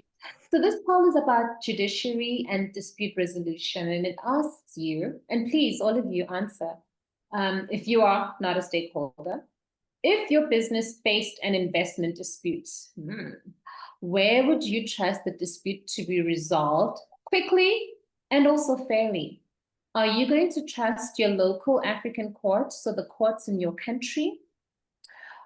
Do you want to rather go to B, international arbitration? Maybe in London, should we go to New York to resolve the investment dispute? Or C, would you prefer that there's a special arbitration center in Africa that is central to all Africans and just for resolving investment disputes? So, who are you going to trust? Local courts, international arbitration, special arbitration centers? I'm giving you 5, 4, 3, 2, 1. You may end the poll, administrator, and you may share the results.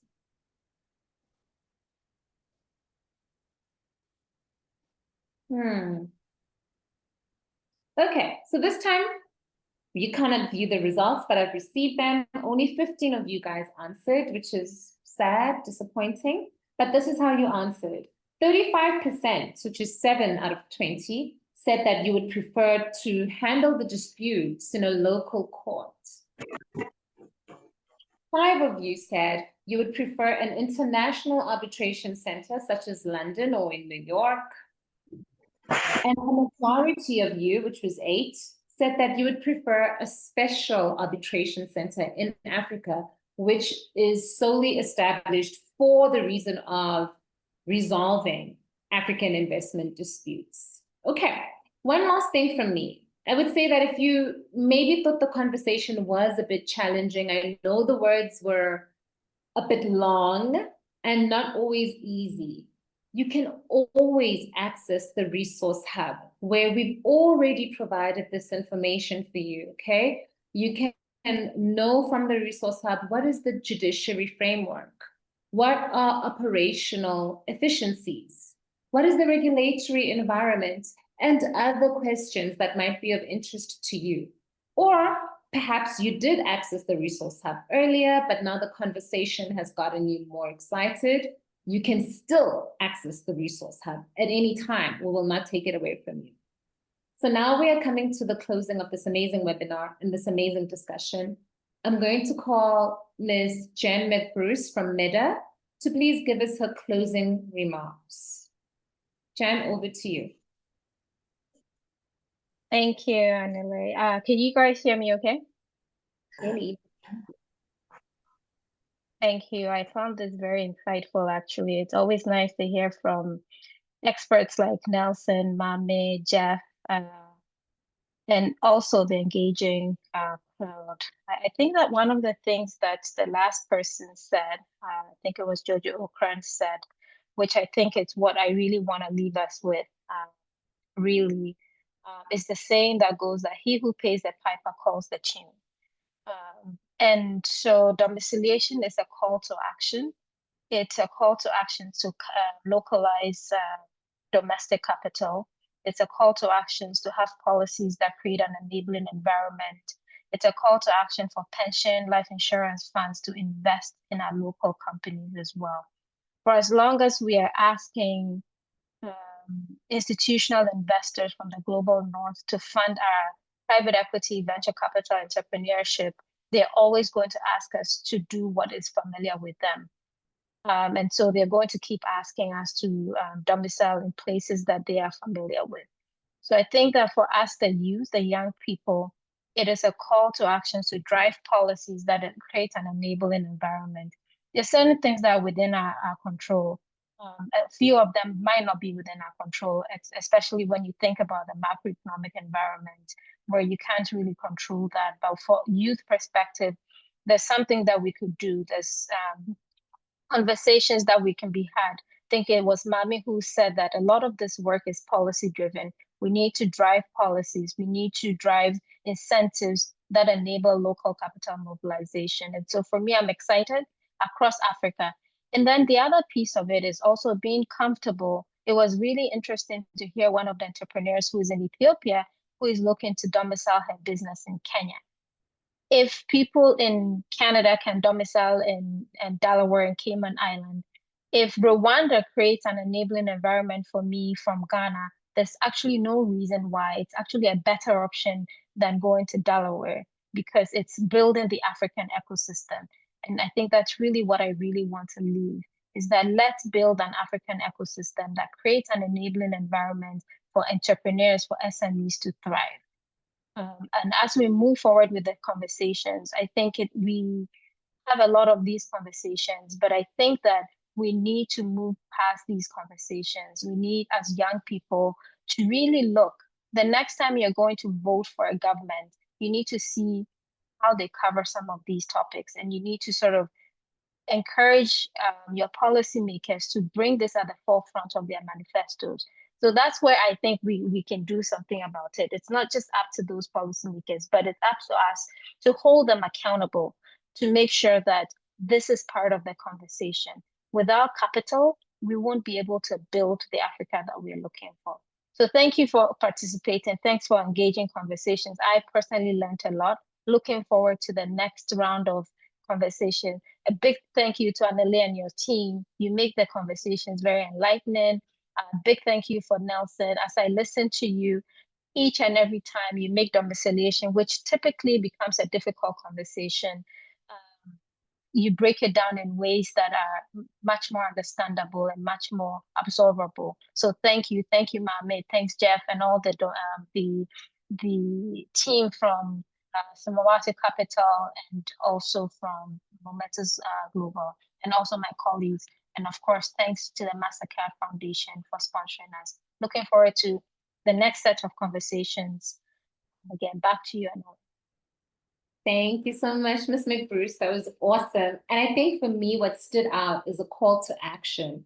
We're not having these conversations for the sake of having a conversation, but what are we going to do about it as young people? And Jen gave us a very, very good call to action, is that you have the ability to drive conversations that drive policies that can make changes for us in real time. So that is very amazing. And I can't tell you how much as Ikoyaka and as FYBC, we love working with our partners to bring these complex issues to you guys as young Africans so that we can hear what it is you think. And then we break it down so that you can actually also engage. We're always saying that Africa's youth are many, we are the most youthful continent. And we always say that Africa's youth are the future. Well, the future starts now. We need to plan and work on the future right now. So having these kind of conversations, share the conversations in your network, share the conversations with your business people. Ask someone randomly one day, hey, what do you think about domiciliation? And they might say, dummy who, dummy what? And then you can actually tell them, do you know that most of the investments in Africa are actually registered elsewhere? And that's how you begin a conversation. Nonetheless, it's been a pleasure hosting everybody. And thank you so much to all of our colleagues from MEDA, from Stafford Law, from Samawati Capital, from the Mastercard Foundation for bringing this conversation to us. I believe the link to the report is, the full report is available to everyone if you want to download it or read it online. And thank you to all of you who stayed for this amazing conversation, and also to our stakeholders. With that, have a good evening, everybody, and a good weekend. Bye. Thank you. Goodbye. Goodbye. Goodbye. Thank you. Bye. Everyone.